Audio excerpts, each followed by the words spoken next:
Welcome to the Love Psychologist podcast, a place where you'll understand your relationship, partner, and yourself on a deeper and more satisfying level.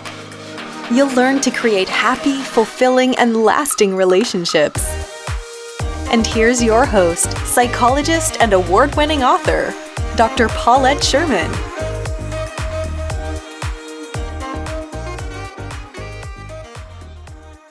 Hey there, it's Dr. Paulette Sherman, the host of this podcast, The Love Psychologist. Thanks for joining me today. It's really been a pleasure to start this podcast for the first time and to speak with you about all the vicissitudes of relationships from high to I do, from dating, long-term relationship, and marriage, but from a new perspective, from what I call the inside out. And they call me the inside out relationship expert because many podcasts talk about dating and relationships and marriage from the perspective of how to make it work with outside things and how to change your partner and that kind of thing. But really what we're talking about here is how to learn about yourself through the context of your relationships at whatever stage you're in, how to remove any blocks to love, and how to love more, which no matter what the result of your relationship is, you will be the better for that journey. And that's what I hope you'll gain from this series. And we've been talking about all the different ways that you can do that. And for this podcast episode, we're going to be discussing how to unpack your relationship baggage and how to release your limiting beliefs. It's kind of like love feng shui, if you will, and how to keep just what sparks joy and what's current and conscious. So in this episode, we're going to discuss your relationships baggage, which I'll explain, and your limiting beliefs, and how they limit you before you even begin.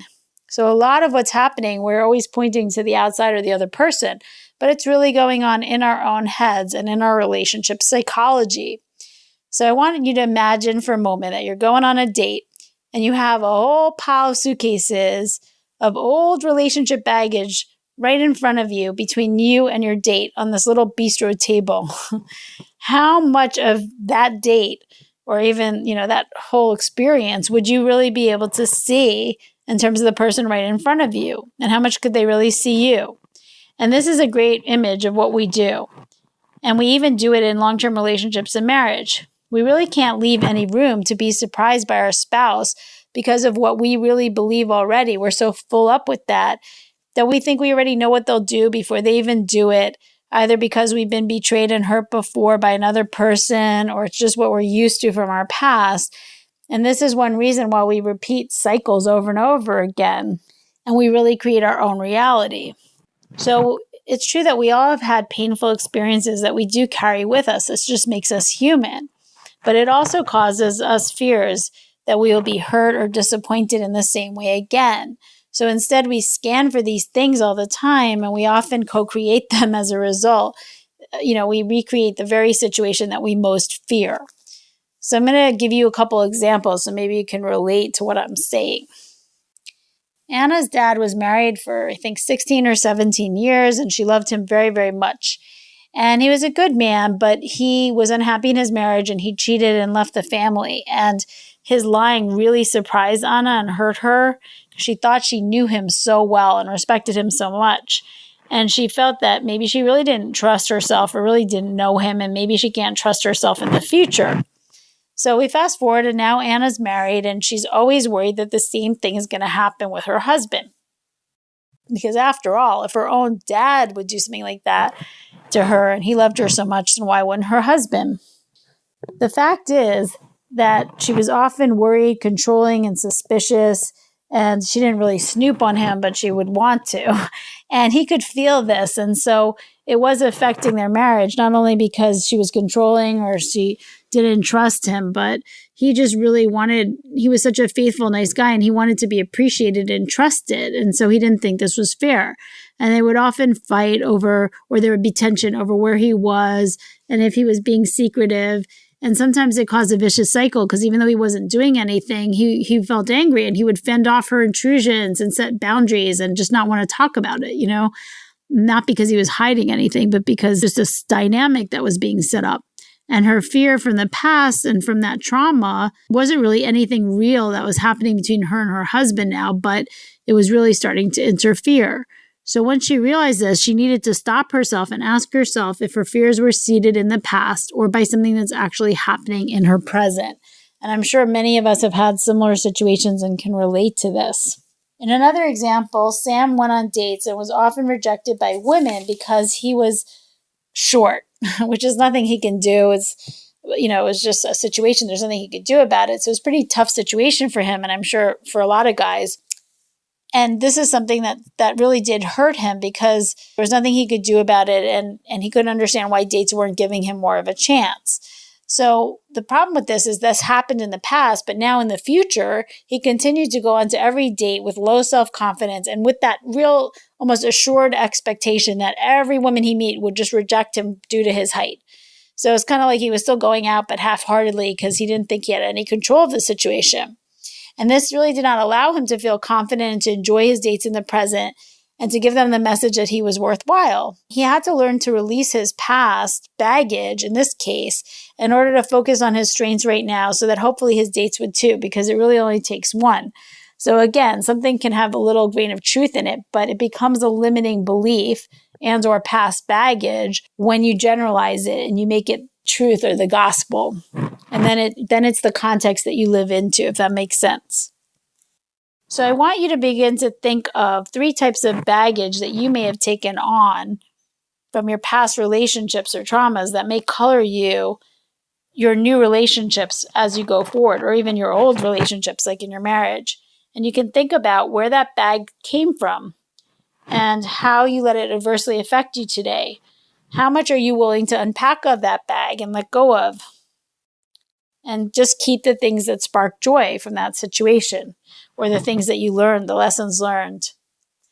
Again, I was joking that it's time to Marie Kondo your love life, but that may be a way to lighten up and to think about some of it, because it doesn't mean that you wanted that thing to happen. It doesn't mean that you're sugarcoating it or saying it wasn't important, but you can change it now, and it's having a lot of power over you and your future relationships.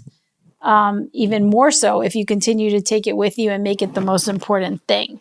So there has to be a way that you can release it and maybe look for the lessons or the ways that it changed you or the ways it can inform you going forward. In the next part of this episode, we're going to discuss limiting beliefs and how they block you in love.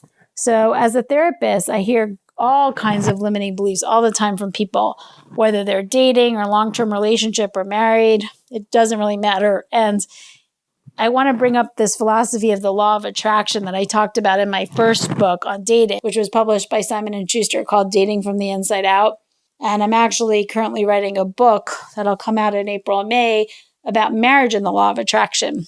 So I think it's an important part of my philosophy to just explain what that is. It's not necessarily some airy-fairy philosophy. It actually makes a lot of sense, and it says that your thoughts can create the direction of your relationship and can move you forward or back. And your thoughts, feelings, and actions need to be aligned with where you want to go.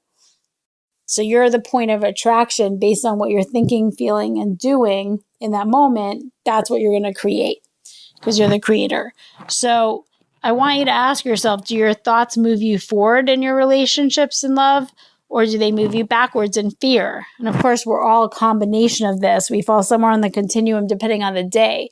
But overall, I think your gut response will tell you if you're often being negative and in fear, or if you're trying to think positive and move forward in love. And that's something I want you to begin to be noticing on a daily basis. And some examples overall of that is, when you're going dating, are you thinking about how they're going to reject you? Are you thinking about, how your body isn't what you thought it would be, how difficult dates are?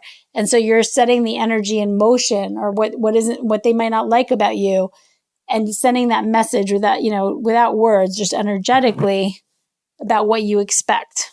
And then the other person picks up on that, if that makes sense. And in marriage, if you're like, oh, here comes my husband again. He was, 3 weeks ago, he disappointed me and he was late and he didn't want to spend time with me. So that's what I'm expecting. And I'm already replaying that kind of energy before he even walks in. It's an energetic invitation. Or am I thinking, oh, it's so great, and focusing on all the things that I love about him and how excited I am for him to come home? And the same with dating. And the same with what you think about yourself. So I hope that makes sense. But as a general rule, in terms of thinking about whether your thoughts, feelings, and actions are moving you forward in love or backwards in fear. And I'm going to give you some examples, and I'll start with dating. Often when I have single coaching clients, these women will say to me these limiting beliefs like, men only want women under 35 to marry. And I'm 36, so even if I meet this great guy on the elevator, I know that he was just being friendly and he is not interested in me. So as you can see, even though there may be a grain of truth to the fact that men want younger women, it only takes one, and they've already stopped themselves before they even leave the house. So it's not even that they've had bad dates or the dates have decided that they're too old. It's that they decided. So this is one way that they're stopping themselves. And you wouldn't believe how many beliefs there are like that, even about, I've heard people say, oh, men only want women who have good jobs because that's just the way it is right now. That's what they expect is a dual income or something. And I'm thinking, really? I always heard the opposite limiting belief from people that men only like people who are, that it's bad for their ego and that they don't like career women because it's hard for them or something. And they would rather have somebody that supports them and that thinks they're so smart. So it's just so funny. You can get totally opposing limiting beliefs and the person will fight it to the death if that's what they believe and they're not willing to question it. So as a dating coach, part of what you do, or a relationship expert, is like helping them see how to get out of their own way and how to question that and what are some alternative ways to see that and what are some exceptions to that rule.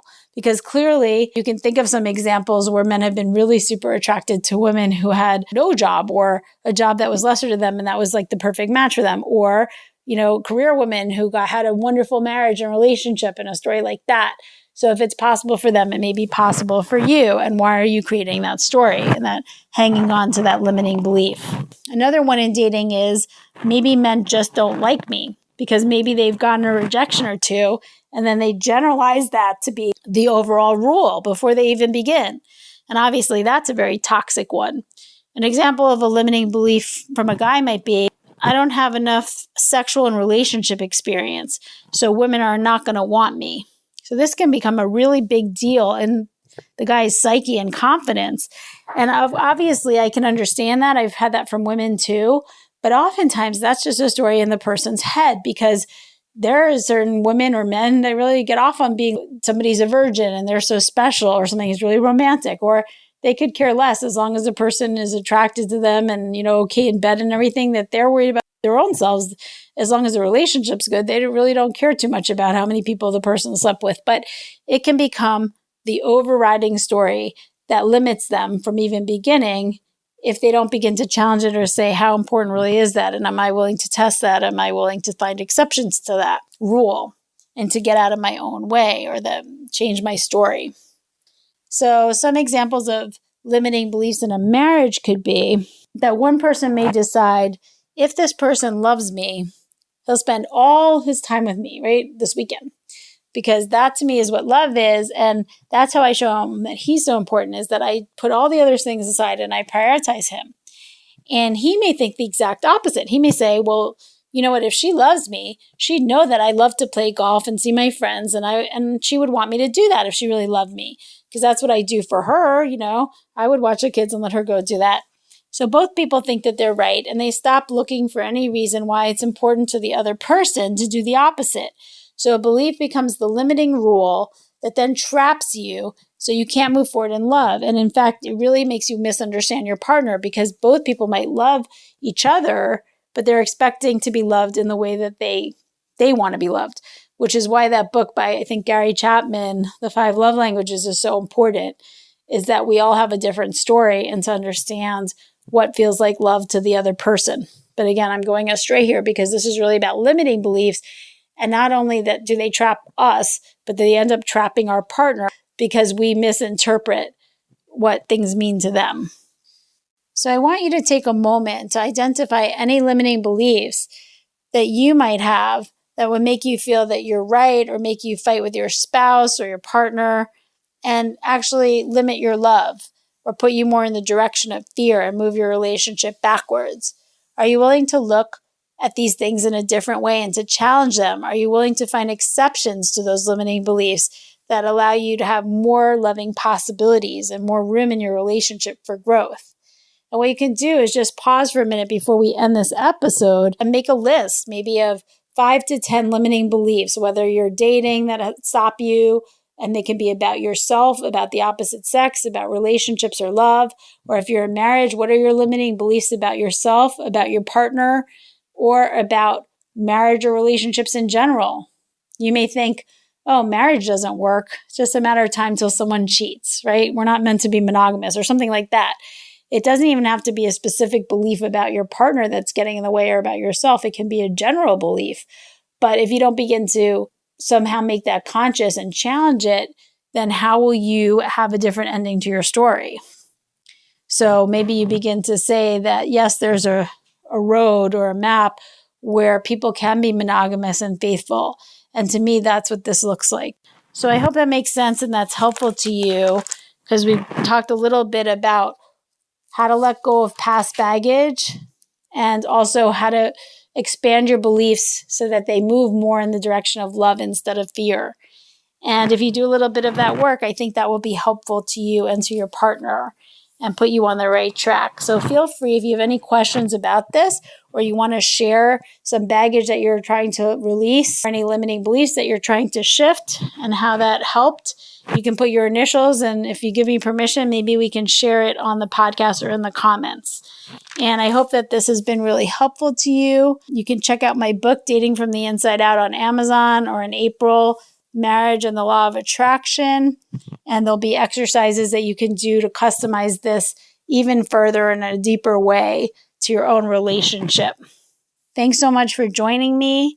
And in the next episode, we'll be discussing how your relationship to know, a word that most of us don't like, can create havoc in your love relationships or your marriage, and how you can begin to recognize it and change that. So I hope you'll join us, and I wish you my very best in love. Bye. You've been listening to tips on how to create great relationships from the inside out with host Dr. Paulette Sherman. If you've liked what you've heard, please subscribe for future episodes here and rate this podcast. You can find more information at Paulette's website, drpaulettesherman.com.